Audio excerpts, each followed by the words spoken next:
tükenmeyecek. Pes etmedik, asla pes etmeyeceğiz. İstihbaratla görüşeceğim. Kardeşinizi aramaya devam edeceğiz. Komutanıma bak be. Oh be, Allah'ıma şükürler olsun. Bunu duymak dünyalara bedeldi komutanım. Gelelim diğer konumuza. Sınır dışındaki Nema köyü ile ilgili bir istihbarat aldık. Köydeki evlerden eli silah tutan bütün gençleri toplamışlar. Zorla. Hepsini ocaklarından koparmışlar. Dragan'ın işi olduğundan şüpheleniyoruz. Aklınca kendine bir ordu mu kurmaya çalışıyor komutanım? Ne yapıyor bu adam? Sözde ülke kurma yolunda adımlar atıyor. Bu gençleri kullanarak kendine bağımlı hale getirecek zamanla. Beyinlerini yıkayacak. Para vaat edecek. Güç vaat edecek.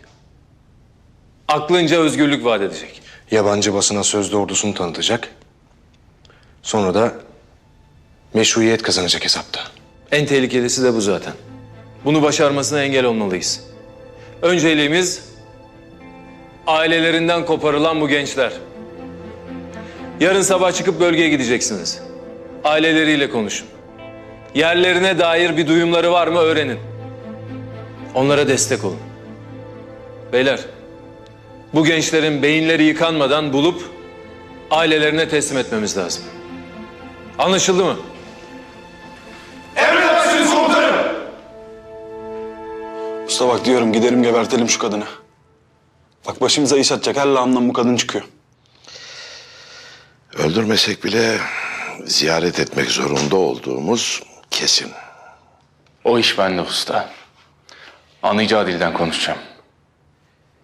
Yavuz, bu kadınla burun buruna olman hiç hoşuma gitmiyor. Elinde seni deşifre edecek hangi bilgiler var bilmiyoruz. Ben biliyorum ne yapacağımı. Gizlice girmeyi deneyin.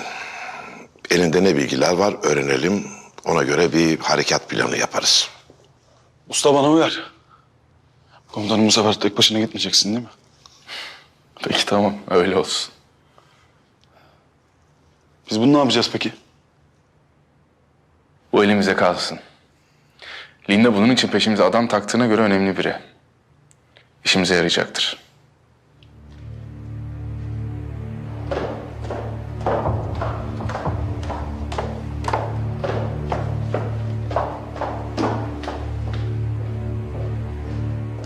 Dragan'ın adamları çıkmış. En geç akşama görüntüler elimizde olur. Güzel. Böyle iyi bir kurgu yapıp allayıp pullayıp servis etmek lazım. Tamamdır. Buyurun efendim. Yarınki canlı yayını hatırlatmak istedim. Yayına yetişecektir umarım kasetin. Kesinlikle. Hiç merak etmeyin. Sami ile ilgili bir duyum aldım. Sorgusu sürüyormuş. Ondan bir şey elde edebileceklerini sanmıyorum. Ellerinde bir kanıt yok. Ellerinde kanıttan daha güçlü bir şey var. Seda hala hayatta. Ölmeye niyeti yoksa bizi satacak demektir. Konuştuğu an Sami, Samet hepsi içeri alınır. İşin ucu bize dokunmadan gereğini yap Linda. Ne yap et, Seda'nın işini bitir. Tamamdır. Hiç merak etmeyin. O iş bende. Zaten fazla bile yaşadı. Tamam.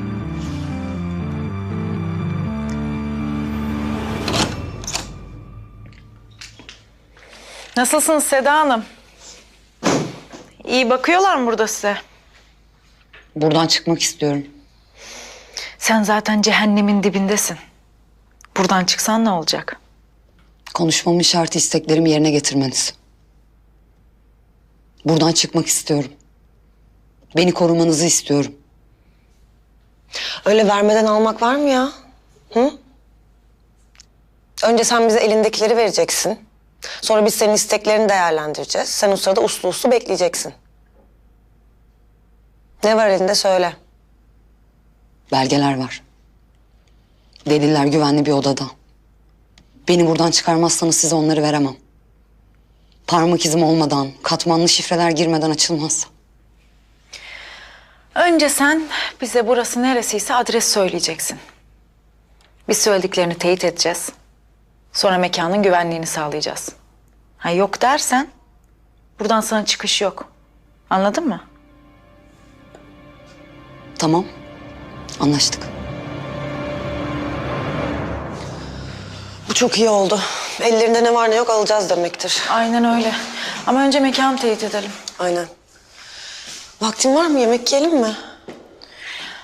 Ufak bir işim var. Başka zaman yapsak. Ha olur tabii. Sorun yok. İyi misin sen?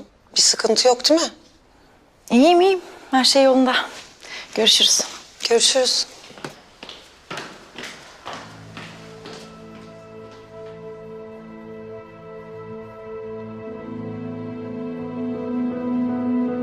Birazdan burada büyük bir zafer kazanacağız. Dragan için bunun önemi büyük. Hepiniz canla başla mücadele edeceksiniz. Gerçek bir savaşçı olacaksınız hepiniz. Hazır mısınız? Hazırız.